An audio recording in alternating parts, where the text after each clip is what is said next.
हिंदुओं, सुनो हिंदुओं, बटेंगे तो कटेंगे, ये एकदम सही है। सनातनी बना के भेजा है तो निश्चित रूप से आपको कर्म के साथ में अपने धर्म का भी ध्यान रखना है। माननीय प्रधानमंत्री जी हमारे देश के, जिनको मैं संत के रूप में देखती हूँ,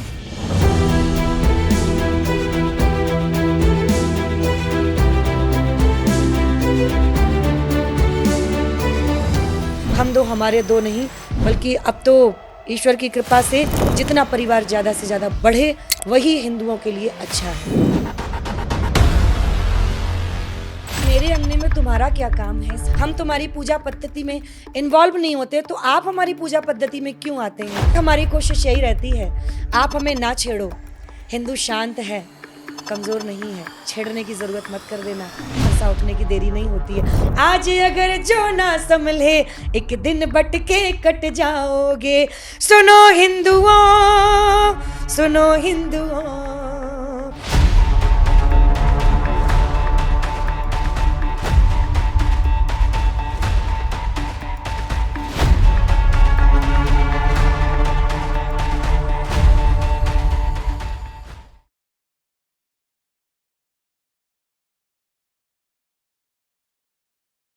नमस्कार, स्वागत है आप सभी का। आप देख रहे हैं एनएमएफ न्यूज। आपके साथ मैं हूं नम्रता चौधरी।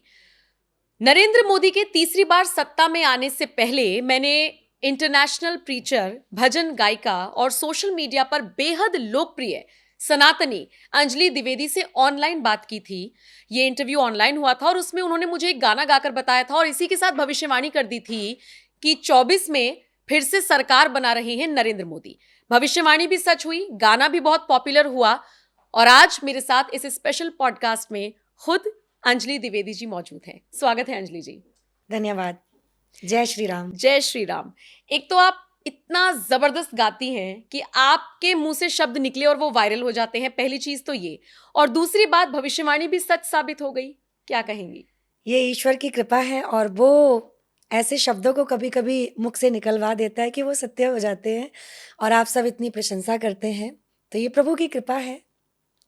मैं चाहूंगी आप वो वाला गाना गा के सुना दें, क्योंकि अंजलि द्विवेदी साक्षात इंटरव्यू में बैठी हैं और शुरुआत गाने से ना हो। बिल्कुल जी, मैं कोशिश थोड़ा पुराना वो लगेगा अब, लेकिन मैं सुनना चाहूंगी। वो इलेक्शन के समय हमने गीत गाया हुआ था और जब आपने कहा है तो सोचा तो कुछ था, लेकिन कोई नहीं, पुरानी बातें भी ताजा करनी चाहिए। देश में मोदी जी सा नेता न कोई दमदार है, देश में मोदी जी सा नेता न कोई दमदार है, चारों तरफ ही इनकी हो रही जय जयकार है। 24 में मोदी जी फिर से बना रहे सरकार है, 24 में मोदी जी फिर से बना रहे सरकार है। थैंक यू सो मच, आपने मेरे कहने पे ये गाना गाया। थोड़ा सा कॉन्टेक्स्ट इसका पुराना था, लेकिन देखिए भविष्यवाणी कैसे सच हुई। लेकिन अंजलि जी, बहुत सारे लोग, खासकर जो विरोधी दल हैं, वो चिढ़ा रहे हैं बीजेपी को कि आपने राम मंदिर, अब श्रेय तो बीजेपी को ही जाना भी चाहिए, लेकिन विरोधी दल कहते हैं कि एक तो बीजेपी ने इसको इवेंट बनाया और देखिए वही सीट वो हार गए। देखिए, लोगों की मानसिकता है ये, लेकिन मेरी सोच जो कहती है, अयोध्या के लिए ये बात कर रहे हैं सभी कि अयोध्या से हारे हैं, तो ये मेरी जो सोच कहती है, अयोध्या ना हारी जा सकती है ना जीती जा सकती है। अयोध्या राम की है और राम की ही रहेगी। ये उनकी सोच एकदम गलत है और क्योंकि अयोध्या हार ही नहीं सकता कोई भी। जहाँ मर्यादा पुरुषोत्तम श्री राम की जो नगरी है, भला उसको कोई कैसे हार सकता है? वो तो हमेशा जीती हुई है, कोई नहीं हार सकता। योगी आदित्यनाथ का एक बयान सामने आया, बटेंगे तो कटेंगे।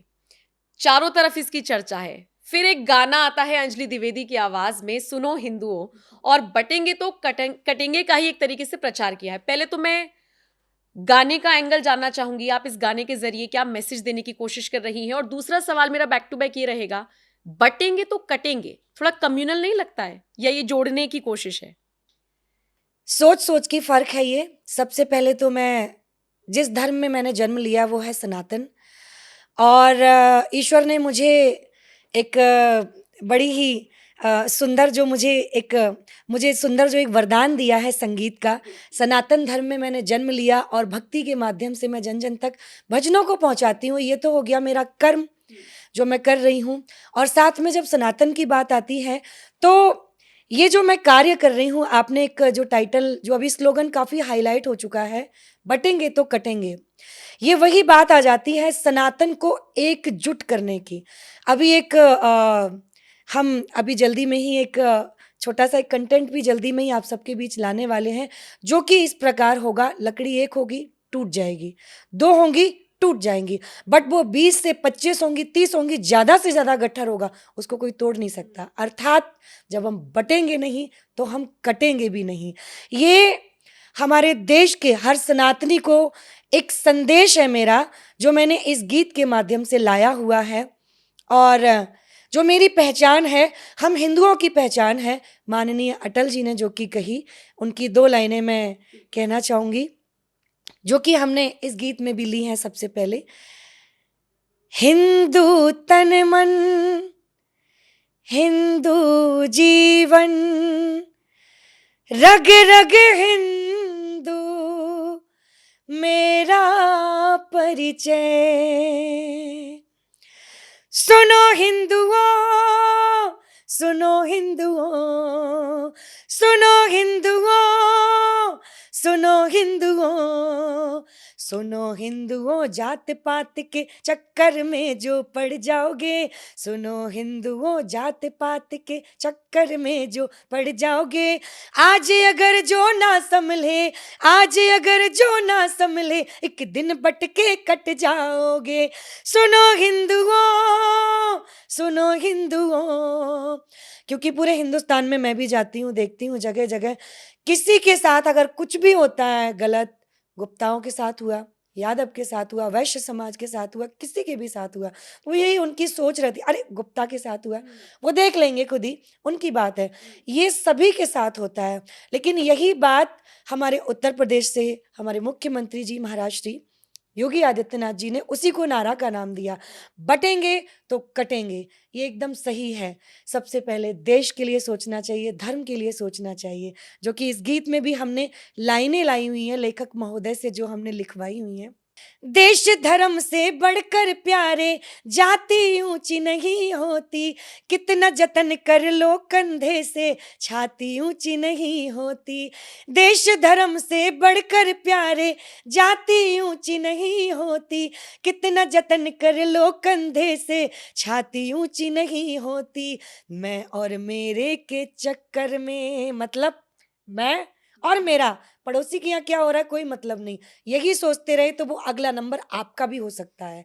मैं और मेरे के चक्कर में अगर जो तुम पड़ जाओगे, मैं और मेरे के चक्कर में अगर जो तुम पड़ जाओगे, आज अगर जो ना संभले, आज अगर जो ना संभले, एक दिन बट के कट जाओगे। सुनो हिंदुओं, सुनो हिंदुओं। कितना समझाया जा रहा है, कितना बार बार। उदाहरण अभी बांग्लादेश है, जहां हिंदुओं पे इतना अत्याचार हुआ, जहां कई हिंदुओं का पता तक नहीं लग रहा कि वो हैं भी या नहीं है, जिनको तरह तरह की प्रताड़नाएं दी जा रही हैं। एक बात ये नहीं, कई एक उदाहरण हैं, चल रहे हैं लगातार। अगर बटेंगे तो कटेंगे, एक रहेंगे तो अनेक हो जाएंगे। हम सब एक तरीके से हमें बंध के रहना है। इस गीत में एक एक लाइन को समझो तो बहुत गहराई की है। मैं 2 लाइनें इस गीत की और बोलना चाहूंगी। हिंदू बटा था देश के बाहर, देखो क्या हालात हुए। हिंदू बटा था देश के बाहर, देखो क्या हालात हुए।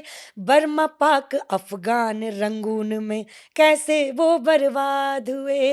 हिंदू बटा था देश के बाहर, देखो क्या हालात हुए। बर्मा पाक अफगान रंगून में कैसे वो बर्बाद हुए। देख के भी अनदेखा किया तो, हो देख के भी अनदेखा किया तो, एक दिन तुम पछताओगे, आज अगर जो ना संभले एक दिन बट के कट जाओगे, आज अगर जो ना संभले एक दिन बट के कट जाओगे। सुनो हिंदुओं, सुनो हिंदुओं, सारी बातें भूल जाओ, एक बात याद रखो, राम कृष्ण के वंशज हैं हम, राम कृष्ण का वंशज हूं मैं, ये है मेरा अभिमान, मैं हिंदू, हिंदुस्तान मेरा, हिंदुत्व मेरी पहचान। बहुत बढ़िया, बहुत सुंदर। लेकिन जब योगी आदित्यनाथ का बयान सामने आया अंजलि जी, तो जो विरोधी दल के नेता थे, जो विरोधी दल थे, उन्होंने कहा कि किसको ये एक करने की कोशिश कर रहे हैं, किससे खतरा है, किसको बांट रहे हैं, तो वो राजनीति की बात हो गई। आप जो गाना लेकर आई हैं, एक हो जाओ, क्या सब एक हो जाएं या सारे हिंदू एक हो जाएं? फिर मुसलमानों का क्या होगा? उनको भी तो एक कर लेना चाहिए, या वो कभी एक नहीं होंगे? वो तो ऑलरेडी एक है ही, हमारे साथ होंगे। देखिए हिंदुस्तान देश वो है जहाँ पे हर प्रकार के, यहाँ पे इनको हम पौधा कह सकते हैं, ठीक है, जिनको लेके एक गुलदस्ता बना हुआ है, लेकिन ये उनको समझना चाहिए कि हम तो एक होने की बात करते हैं लेकिन वो काटने की बात करते हैं। उनके यहाँ बचपन से वो चीज सिखाई जाती है, बच्चों को ले, जब उनके यहाँ कुर्बानी भी हो तो बच्चों को लेके बोटियां काटी जाएं जिससे कि उनके दिल में डर ना हो। जबकि हिंदुओं के बच्चों को देखा जाए तो वो अगर कहीं पे खून भी देख लेते हैं हाँ, तो उनका दिल दहल जाता है। तो ये बंटने की बात तो उन्हीं में होती है, हमारे में होती है एकजुट होने की बात, एक करने की बात। तो अगर योगी जी ने कही है तो ये सबसे पहले तो हिंदुओं को एक होने की बात की है, और वो भी अगर एक हो जाए तो उनका भी स्वागत है। ठीक है। अच्छा, दिल्ली में धर्म संसद हुई, बहुत सारे साधु संत वहां पर आए, आप भी उसका हिस्सा बनी, और वहां से एक मांग उठी है सनातन बोर्ड के गठन की।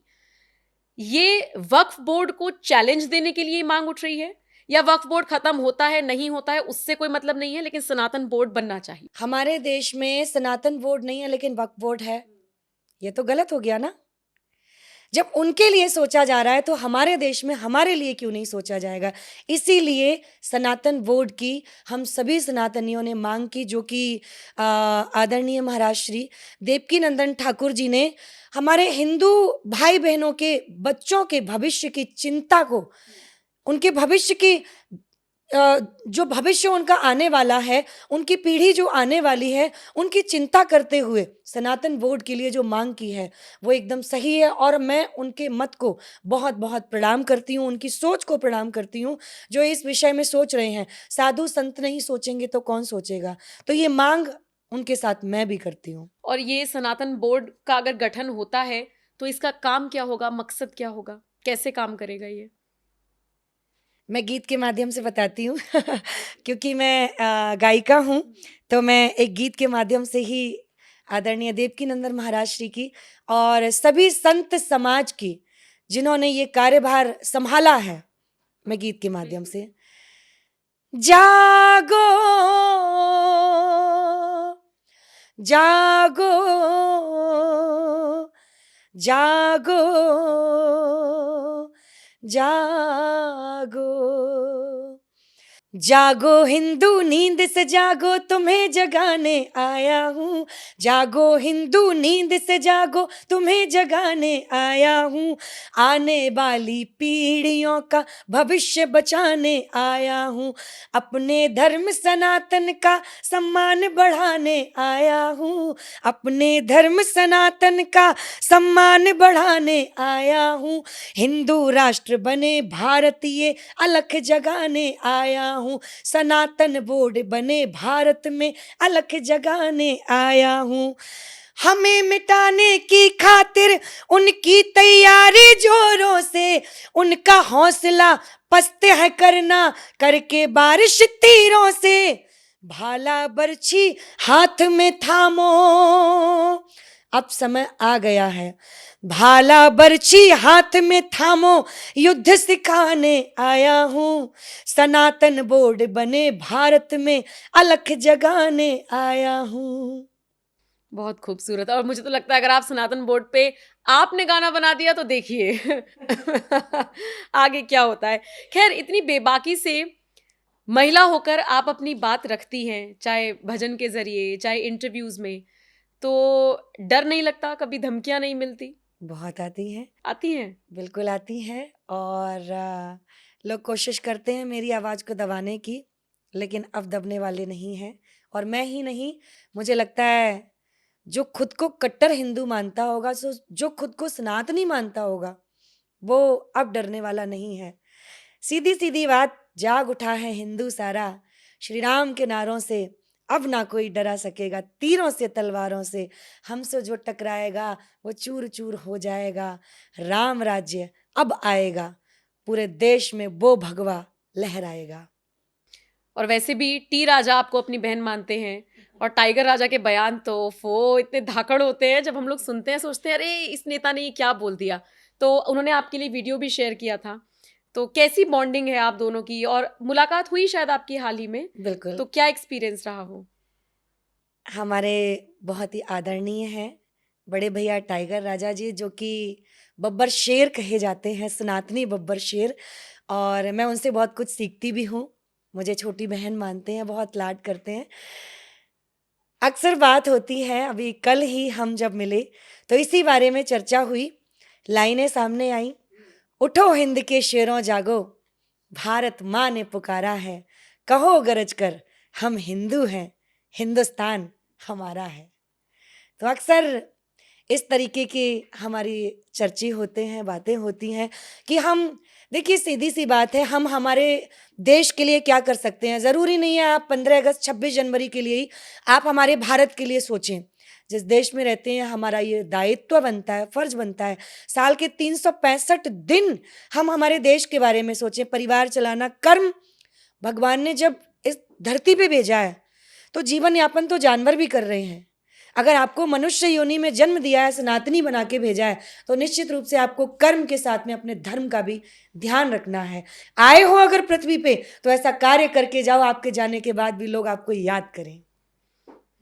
बिल्कुल। अच्छा, जब हम सनातन की बात कर रहे हैं, तो मैं पिछले काफ़ी सालों से ये चीज़ नोटिस कर रही हूँ कि एक दौर ऐसा आया था जब हम सब लोग, मैं हम सब की बात करूँगी, थोड़ा-सा वेस्टर्न कल्चर की तरफ हम लोग जा रहे थे। लेकिन 14, 15, 16 ये वो दौर आया जब हम वापस अपनी संस्कृति को पहचान रहे हैं। बच्चे-बच्चे को घरों में अब श्लोक सिखाए जा रहे हैं, मंत्र सिखाए जा रहे हैं। और बहुत सारे गेस्ट मेरे साथ बैठते हैं, तो वो इसका श्रेय बीजेपी को अक्सर देते हैं, नरेंद्र मोदी को देते हैं। तो पहला सवाल तो ये कि आप कितनी प्रभावित हैं केंद्र की सरकार से, या फिर अगर मैं उत्तर प्रदेश की बात करूं योगी आदित्यनाथ की सरकार से? और दूसरा, अगर इस तरीके का कोई राजनीतिक दल आपको ऑफर करता है कि हमारे साथ जुड़िए, तो अंजलि द्विवेदी जाएंगी? आपने 3 क्वेश्चन किए हैं। अब क्योंकि मैं उत्तर प्रदेश से हूँ, यदि कोई प्रश्न करता है तो मैं एक-एक प्रश्न का उत्तर देती हूँ, क्योंकि उत्तर प्रदेश से हूँ। तो आपका पहला प्रश्न था कि पहले इस बारे में जनता क्यों नहीं जागी?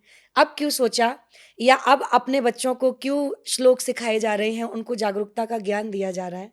हमारे यहाँ कहावत कहते हैं, जब जागो तब सवेरा। तो ये वही बात आती है।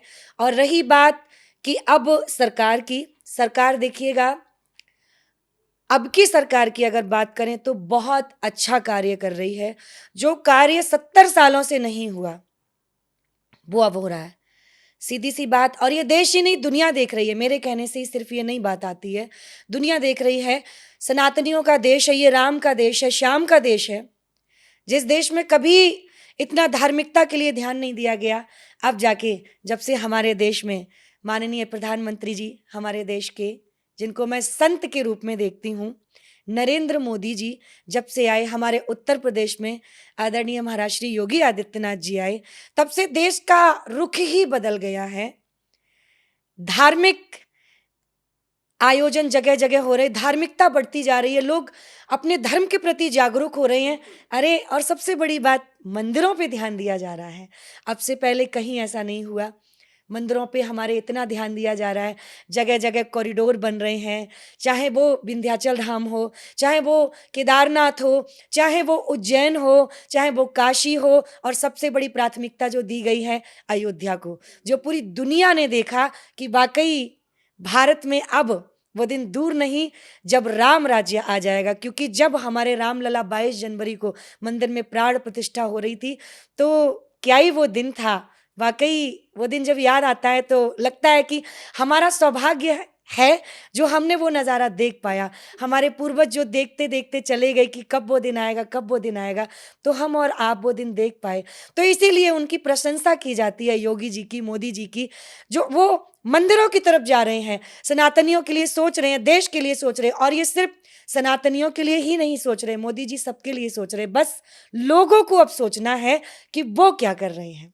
और तीसरे सवाल का जवाब, अगर ऐसा कोई दल आपको आमंत्रित करता है कि जी हमारे साथ जुड़िए, तो आप जुड़ेंगी?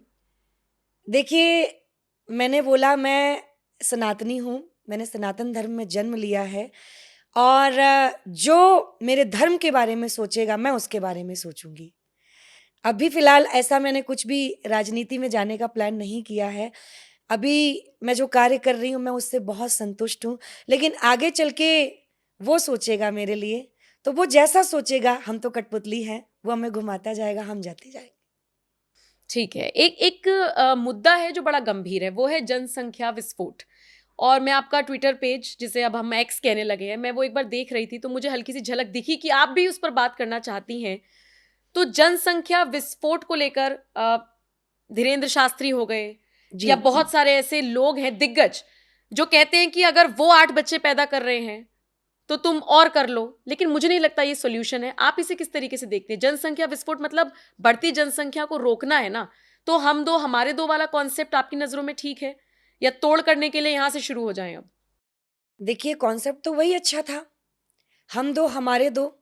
क्योंकि आप एक बच्चे को ठीक से पढ़ा लिखा पाते हैं, उसके भविष्य के बारे में सोच पाते हैं। लेकिन अगर दूसरे समुदाय ने यही सोच लिया है, और जल्दी ही एक विधायक जी जो अमरोहा में बोल रहे थे कि तुम अपनी जनसंख्या बढ़ाओ, उनको कमाने दो, बाद में हम छीन लेंगे, तो फिर तो बात वही आ गई ना कि आप इस पे अच्छे से धाक जमा ली है कि भाई हमें जनसंख्या बढ़ा के दूसरों पे हावी होना है। तो वो हावी होने के बारे में सोचें, उससे पहले हमें जागना होगा। हिंदुओं को सोना नहीं, अब जागना है।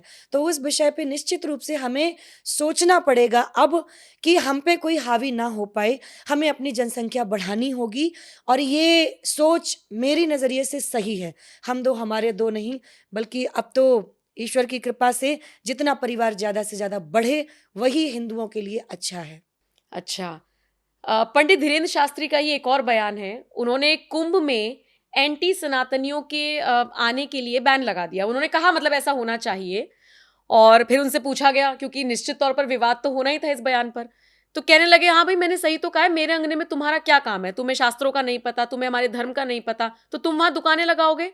मक्का मदीना में गरीब हिंदुओं को लगाने दो। जी, आप इस बयान से कितनी सहमत हैं? मैं बिल्कुल उनकी बात से सहमत हूँ। वाकई, जब मेरे अंगने में तुम्हारा क्या काम है, सीधी सी बात, उन्होंने सारी बातों का निचोड़ बोल दिया।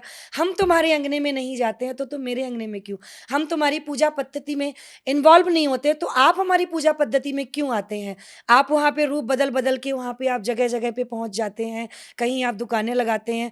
कई एक वीडियोज जो कि अभी वायरल हो रहे थे, आप तरह तरह की योजनाएं बनाते हैं हमारे धर्म को भ्रष्ट करने के लिए। कहीं आप नवरात्रों के समय, जहाँ हमारी बहन बेटियां इतनी सात्विकता के साथ में व्रत रखती हैं, आप वहाँ पे थूक लगा लगा के फलों को बेच रहे हैं, थूक लगा लगा के। कहीं आप वहाँ पे पेशाब करके, वहाँ पे जो बड़ी ही स्वच्छता के साथ में जो वहाँ पे भोजन आदि बनता है, आप उसमें पेशाब करते हैं, हमारे धर्म को भ्रष्ट करते हैं। तो जाहिर सी बात है, फिर तो हमें कट्टरता से जवाब देना ही होगा कि मेरे अंगने में तुम्हारा क्या काम है। तो आदरणीय महाराज श्री धीरेन्द्र कृष्ण शास्त्री जी ने ये अगर बयान दिया है, तो उनका एकदम सही है। और एक एक सनातनी उनकी इस बात से सहमत है, जिसमें मैं भी हूँ। अच्छा, मैं बहुत दिन से एक बात सुन रही हूँ कि हिंदू खतरे में है, चाहे दूसरे देश हों, चाहे भारत की बात होती है। आप क्या समझती हैं, किससे किससे खतरे में है हिंदू? सबसे बड़ा खतरा तो टोपी वालों से ही है, सबसे बड़ा। क्योंकि उनके यहाँ पे उनके धर्म के अनुसार, उनके मजहब के अनुसार ही उनको सीख दी जाती है। उनको शुरू से ही सिखाया जाता है कि कटना कटना कटना, वही सिर्फ। हमें तो वो दूसरे नजरिए से लेते हैं। और बस उनके यहाँ पे एक ही टाइटल दिया जाता है कि सर तन से जुदा करना है। और जो है दूसरे, वो हमारी कैटेगरी में नहीं आते हैं, वो उनको उनकी भाषा में उनको सिखाया जाता है। जो कि हमारी बहन बेटियों को अब हमें सिखाना पड़ेगा। अगर नहीं सिखाएंगे तो आए दिन हम और आप तरह तरह के मुद्दे देखते हैं जहाँ पे हमारी बहन बेटियाँ कभी फ्रिज में मिलती हैं, कभी सूटकेस में मिलती हैं, कभी छोटे छोटे बच्चों की गर्दन काट दी जाती है। तो ये हमें अब सिखाना पड़ेगा हमारे बच्चों को, हमारे जो सनातनी भाई बहन हैं जो अभी भी समझते नहीं हैं कि हिंदू धर्म क्या है, थोड़े थोड़े से रुपए जिनको लालच दिया जाता है धर्मांतरण करा देते हैं। तो उसके विषय में अब हमें आपको ही सोचना पड़ेगा कि वो अब अपने धर्म के लिए जागरूक हो जाए, क्योंकि वो जागरूक हैं, लेकिन बस बारी अब हमारी है। अच्छा, धर्मांतरण का आपने ज़िक्र किया, तो कुछ ऐसे मुस्लिम भी हैं जिनकी घर वापसी कराई जा रही है। बहुत सारे साधु संत हैं जो घर वापसी करा रहे हैं। तो मेरे मन में अक्सर ये सवाल आता है, हालाँकि मैंने देखिए अभी एक और साध्वी मेरे साथ बैठी हुई थी, मैं उनसे पूछ नहीं पाई। अंजलि द्विवेदी से इसका जवाब लेना चाहूँगी। घर वापसी तो किसी मुस्लिम की करा देंगे, लेकिन उसकी सोच, उसका दिल, उसका दिमाग तो वहीं पड़ा रहेगा ना। तो फिर घर वापसी का क्या फ़ायदा है? इसी का नाम तो हिंदू है। हिंदू का स्वभाव इतना नम्र होता है, जैसा कि आप नम्रता जी हिंदुओं का स्वभाव इतना नम्र होता है कि वो लास्ट तक कोशिश करते हैं कि आप मान जाओ, आप मान जाओ, आप मान जाओ, क्योंकि हम भगवान राम के वंशज हैं। और अगर नहीं मानते हो तो फिर परशुराम के भी वंशज हैं, फरसा उठता है। फिर लास्ट तक हमारी कोशिश यही रहती है, आप हमें ना छेड़ो, हिंदू शांत है, कमजोर नहीं है, छेड़ने की जरूरत मत कर देना, फरसा उठने की देरी नहीं होती है। कोशिश चलती रहती है कि भाई आप सुधर जाओ, आप सुधर जाओ। नहीं सुधरते हैं तो फिर लास्ट चारा एक ही होता है। फिर कोशिश चल रही है अभी हिंदुओं की। तो वो जो मौलाना ये कहते हैं मुसलमानों से जुम्मे की नमाज के बाद सड़कों पर उतरो, क्या अब हिंदू भी इसका जवाब देने के लिए तैयार है? तैयारी तो चल रही है, तैयारी चल रही है, वही तो बात आ गई। सुनो हिंदुओं, सुनो हिंदुओं, सुनो हिंदुओं, जात पात के चक्कर में जो पड़ जाओगे, आज अगर जो ना संभले, आज अगर जो ना संभले, एक दिन बटके कट जाओगे। तैयारियां तो वही चल रही है ना। आओ हम संकल्प करें भारत नव निर्माण का, सनातनी सभ्यता संस्कृति के फिर से उत्थान का, राष्ट्रवाद के पथ पर चलकर, राष्ट्रवाद के पथ पर चल पर विधर्मियों से लड़ पाओगे, आज अगर जो ना संभले, एक दिन बटके कट जाओगे। सारी बातों का निचोड़ मैं इसीलिए यही गीत लाई हूँ, जो इसीलिए सभी सुन रहे हैं, सभी प्रभावित हैं, क्योंकि वो समझ रहे हैं कि हिंदुओं के हित की बात इसमें की गई है। ठीक है। अंजलि जी, जिस वक़्त आप मेरे साथ ऑनलाइन इंटरव्यू में जुड़ी थी, आपने खाटू श्याम को लेकर एक भजन मुझे सुनाया था। अगर आपको वो याद हो कि आपने कौन-सा सुनाया था? मैं उसकी धुन तो रिकॉग्नाइज़ कर पा रही हूँ। वो किसी फ़िल्मी गाने की धुन पर ही था और वो बहुत खूबसूरत था और मैं सोच रही थी आप आएँगी तो मैं वो सुनूँगी। देखिए भजन तो इतने हैं, मैं सही बताऊं तो मुझे याद नहीं है अभी, लेकिन भजन आ आ के आ भाव आया ऐसे करके उसका कुछ वो था मतलब इतना खूबसूरत वो था, मैं रिकॉग्नाइज़ नहीं कर पा रही हूँ। मैं कोशिश करती हूँ शायद वो वही हो, क्योंकि भजनों की धुन बदल सकती है, भाव नहीं बदल सकते हैं। मेरी पहचान भी श्याम भजन गायिका के नाम से है। और सुनाती हूँ। हो हो तेरे नाम के पागल हैं, तेरे नाम के पागल हैं, हमें दुनिया की परवाह नहीं। तेरे नाम के पागल हैं, हमें दुनिया की परवाह नहीं। तुमको पाके इस जीवन की अब तो कोई चाह नहीं। तेरे नाम के पागल हैं, हमें दुनिया की परवाह नहीं। हर दिन हर पल तेरे प्रेम की मस्ती चढ़ती जाए, तेरे कीर्तन भजन बिना हमें और न कुछ भी भाए। तुमको पाके इस जीवन की अब तो कोई चाह नहीं। तेरे नाम के पागल हैं, हमें दुनिया की परवाह नहीं। बहुत खूबसूरत। और मैं तो सोच रही हूँ कि दर्शक सुन रहे हैं तो थैंक यू कमेंट सेक्शन में अभी लिखेंगे ही। बॉलीवुड से संबंधित एक मेरा सवाल रहेगा, जी। क्योंकि अब हम ये चीज नोटिस करने लगे हैं जो पहले कभी नोटिस नहीं हुई। आरोप लगते हैं बॉलीवुड पर कि हिंदुओं को नीचा दिखाने की कोशिश हुई, और अब से नहीं, कई सालों से हो रही है, जिसमें एक पक्ष को बहुत ऊंचा, बहुत सभ्य, बहुत अच्छा दिखाया गया और हमारे ही देवी देवताओं का मजाक उड़ाया गया।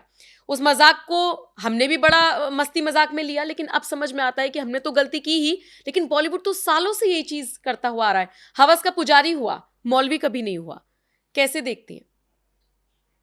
मुझसे बहुत लोग इसके अलावा भी इसी से जुड़ा हुआ लगभग लगभग प्रश्न करते हैं कि अंजलि जी, सिंगिंग के लिए लोग सबसे पहले ट्राई करते हैं बॉलीवुड में, आप क्यों नहीं गए? रीज़न यही है जो मैं नहीं गई, क्योंकि वहाँ पे हमारे सनातन धर्म का आज से ही नहीं, शुरू से ही मजाक उड़ाया जा रहा। आपने एक टाइटल भी बोला, हवस के पुजारी, ये एक पिक्चर का नाम है जो कि, और ऐसे ही कई एक टाइटल हैं जो कि वहाँ पे लोग रखते हैं। चोरी डकैती करते हैं लेकिन तिलक लगाए हुए हैं, तरह तरह के और भी कांड करते हैं लेकिन तिलक लगाए हुए, जबकि तिलक की हमारे सनातन धर्म में मर्यादा है। तिलक हमारे सनातन धर्म का प्रतीक माना गया है, लेकिन वहां मजाक उड़ाया जाता है। हमारे भगवा रंग को हम अपनी सर आंखों पे रखते हैं, सिर पे ताज बना के रखते हैं, लेकिन वहां उसको बेशरम रंग बोला जाता है। इसीलिए मात्र अब देखा जाए बॉलीवुड का जो स्तर है वो दिन पे दिन घटता जा रहा है, घटता जा रहा है, घटता जा रहा है। और अगर अब भी ना समझे तो कभी नहीं समझेंगे। एक वो फिल्म आई थी राम तेरी गंगा मैली, जी। और इसी तरीके की बहुत सारी फिल्में थी, हालांकि अब थोड़ा सा मुझे लगता है कंट्रोल हुआ है। जी। अ, मैं बात करना चाहूंगी आपकी पर्सनल लाइफ की। जब आप भजन गाती हैं या अपनी बातों से आप बताती हैं कि आप सनातनी हैं, धमकियों का हमने जिक्र कर ही लिया, परिवार पर इसका कितना इफेक्ट पड़ता है? कभी परिवार, क्योंकि आपके तो इन लॉज भी आपको बहुत सपोर्ट करते हैं, अब जितना मैं आपकी बातों से समझ पाई, लेकिन कभी उन्होंने कहा कभी भी किसी दिशा में कि नहीं इतना आगे मत बढ़ो यार, दिक्कत हो जाएगी, कभी भी? देखिए, क्योंकि मैं परिवार के साथ रहती हूँ और बिना परिवार के सपोर्ट के कुछ नहीं है। अगर आज भी आप मेरा इंटरव्यू ले रहे हैं NMF न्यूज़ चैनल पे, तो यहाँ तक मेरी पहुँचने की उपलब्धि का पूरा श्रेय मेरा परिवार है। धमकियाँ बहुत आती हैं, लोग तरह तरह के ताने कसते हैं, परिवार को चिंता भी होती है, लेकिन मेरी तरह ही मेरा परिवार भी बहुत स्ट्रांग है। और मैं ईश्वर का बहुत बहुत धन्यवाद करती हूँ कि ईश्वर ने अपना रूप एक मेरे परिवार में भेजा हुआ है, जो कि मेरे father in law, mother in law और मेरे पतिदेव हैं। तो मेरी तरह मेरा परिवार भी बहुत स्ट्रांग है। एक बार को मैं लड़खड़ा जाती हूँ कि पता नहीं मैंने सही किया या नहीं किया, या मुझे आगे बढ़ना चाहिए कि नहीं बढ़ना चाहिए, तब मेरा परिवार मेरे साथ आता है और हाथ पकड़ता है, चिंता मत करो अभी हम हैं। तो ये मेरे लिए बहुत बड़ी बात है। और परिवार के रहते हुए, ईश्वर के आशीर्वाद के होते हुए, अंजलि द्विवेदी का कोई बाल विवाह का नहीं कर सकता। अच्छा, अंजलि द्विवेदी को प्रेरणा कैसे मिली? कहाँ से शुरुआत हुई कि मुझे भजन गाना है? क्योंकि जनरली अगर हम देखें, एक तो आपकी एज बहुत ज़्यादा नहीं है कि मैं कहूँ बड़े बुजुर्ग हो गए तो भक्ति की तरफ ध्यान, अमूमन हम लोग कहते हैं ऐसा। तो इतनी यंग एज में कहाँ से प्रेरणा मिली आपको? और लगा नहीं कि हाँ, जो वही सवाल जो अभी आपने कहा कि बॉलीवुड में जाने की लोग बात करते हैं, एक ग्लैमरस लाइफ, एक एक बहुत लग्जरियस लाइफ आप चुन सकती थी क्योंकि सरस्वती का साक्षात आपके ऊपर आशीर्वाद है। इस तरफ आना हुआ, कहाँ से प्रेरणा मिली? मैंने ब्राह्मण परिवार में जन्म लिया। मेरे पिताजी का नाम श्री राम विलास त्रिपाठी, और जो कि अब प्रिंसिपल होके रिटायर्ड हो चुके हैं। पापा को रामायण वगैरह पढ़ने का बहुत शौक रहा है। इनफैक्ट उनको अभी कंठस्थ याद भी है। पापा जब भी उनको समय मिलता है तो वो घर में रामायण को पढ़ते हैं, और जो कि घर में धार्मिकता का माहौल शुरू से रहा है। पापा और हमारे माता-पिता दोनों ही कहीं भागवत होती थी या कोई भी धार्मिक आयोजन होता था, तो शुरू से मुझे ज़रूर ले जाते थे क्योंकि वो मेरे माता-पिता की ये सोच रहती थी कि बच्चों को हम धर्म के प्रति ढाल के रखें, उनको उस तरीके की सोच देते रहें, संस्कारों से जोड़ के रखें और यही मेरे अंदर भी वही चीज़ आ गई कि शुरू से ही जब घर में धार्मिकता का माहौल रहा, पापा रामायण पढ़ते थे, तो मेरे मन में भी वही चीज़ रही और पापा गाते भी बहुत अच्छा हैं, रामायण भी पढ़ते हैं, बड़े सुरीले तरीके से पढ़ते हैं, तो उनका अंश मुझ में आया है और संगीत ईश्वर ने मुझे गॉड गिफ्ट में दिया हुआ है, मैंने ना कहीं सीखा है, बस अपने बड़ों से, गुणीजनों से सीख-सीख के, उनके भजनों को सुन-सुन के मैं भी जो भी हूँ मतलब कोई प्रोफेशनल ट्रेनिंग नहीं जी लिया नहीं, आपने? मैंने कोई प्रोफ़ेशनल ट्रेनिंग कुछ नहीं ली है, बस अपने गुणीजनों को सुन-सुन के मैं सीखती रही और मेरे पिता ने मुझे जो भी बचपन में अपने संस्कारों में ढाला, बस वही मैं करते-करते यहाँ तक पहुँची हुई हूँ, तो ये कृपा है ईश्वर की। तो अब आगे के लिए क्या सोचा है? कहीं किसी फ़ील्ड से ऑफ़र आया है कि आप इस दिशा में गाइए या फिर इसी तरीके से सनातन का प्रचार करना है और अपने मन से करना है? अभी तो यही करूँगी, अपने मन से सनातन का प्रचार करूँगी, ऑफ़र तो बहुत आते हैं इधर-उधर से, लेकिन वो मेरे हित के नहीं होते हैं, वो मेरे मतलब के नहीं होते हैं, तो मैं उसमें इंटरेस्ट नहीं लेती हूँ फिर। अच्छा एक सवाल मेरा कथावाचकों को लेकर रहेगा।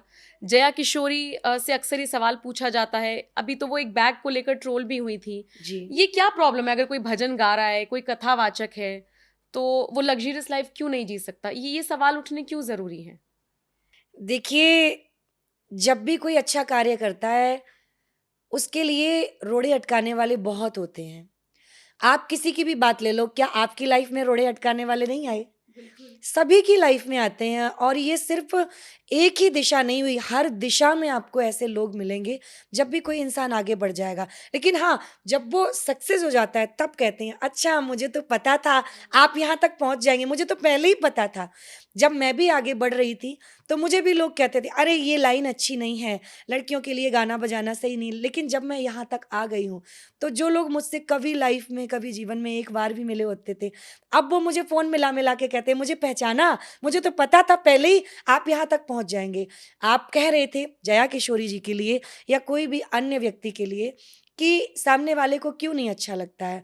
उसके मन में यही चीज़ रहती है, अरे ये कैसे ऐसे अगर कोई इंसान अच्छा घर भी बना लेता है, तो पड़ोसी को भी जलन होने लगती है, अरे मेरा नहीं है, मेरे घर में ये चीज़ की कमी है। सबके अंदर ये चीज़ होती है। सीधी-सी बात ये है, आप खुद में मगन रहिएगा, आप अपनी सोच से चलिएगा, आप अच्छा करिएगा, कर्म करते रहिएगा, फल की चिंता वो कर रहा है। बिल्कुल। अच्छा अंजलि द्विवेदी को इतना टाइम मिलता है कि वो सोशल मीडिया पर रील्स देखती हैं? बिल्कुल कोशिश रहती है और जब भी समय मिलता है, मैं ज़रूर करती हूँ कुछ ना कुछ, ऐसा कुछ करती रहती हूँ। समय हालाँकि बहुत कम मिल पाता है क्योंकि व्यस्तता बहुत ज़्यादा हो गई है और प्रभु ने ऐसी ड्यूटी दी हुई है, कीर्तन भी रहते हैं, मंच के माध्यम से जो श्याम बाबा के भजनों को मैं लोगों तक पहुँचाती हूँ, प्लस धर्म के लिए भी कार्य करती हूँ, सनातन के लिए भी कार्य करती हूँ, हिंदुत्व के लिए करती हूँ और आप जैसे कि बुलाते रहते हैं, तो समय बहुत कम मिल पाता है, लेकिन फिर भी इससे अलग हट के भी इस प्रकार के कार्य करती रहती हूँ। क्योंकि लोगों से जुड़ के रहना है हमारा जो इस समय काफ़ी ज़माना बदल गया है ना, पहले का कुछ और था, अब का अलग है। अब डिजिटल इंडिया हो गया है, तो हमें भी उसके हिसाब से चलना होता है। आज के यूथ को साथ लेके चलना होता है। तो जब कभी रील्स देखती हैं और उसमें गाए-बगाए अनिरुद्धाचार्य जी की रील आ जाए, तो बात तो वो बहुत अच्छी करते हैं, उनके जवाब सोशल मीडिया पर वायरल हैं। लेकिन इसके बाद जब वो 70 में आ की मात्रा जोड़कर उसे 17 कर देते हैं और सोशल मीडिया पर लोग हँसते हैं, तो आपको लगता है कि ये थोड़ा-सा फ़नी ज़्यादा हो गया? या लगता है कि चलता है, रील्स का ज़माना है? नहीं, देखिएगा क्या होता है ना कि कोई भी ऐसा नहीं चाहता है, चाहे वो अनिरुद्धाचार्य जी महाराज जी हो, वो भी मेरे लिए पूजनीय हैं और कोई भी धर्म के लिए कार्य करता है या सनातनी होता है, कोई भी हमारा हिंदू भाई, हिंदू बहन होते हैं, कोई भी ऐसा नहीं चाहता है कि उनका कोई मज़ाक उड़ाए, कोई भी कोई भी हुआ, चाहे वो मैं हूँ या वो कोई भी हो, मैं सभी के लिए इसमें लाती हूँ। लेकिन कभी-कभी ऐसा क्या होता है कि थकान इतनी ज़्यादा होती है, मैं मेरे से ही समझती हूँ, क्योंकि मैं ही कभी-कभी इतनी थक जाती हूँ, मैं मंच पे बोलना कुछ चाहती हूँ, ना चाहते हुए भी एक शब्द भी इधर से उधर हो जाता है।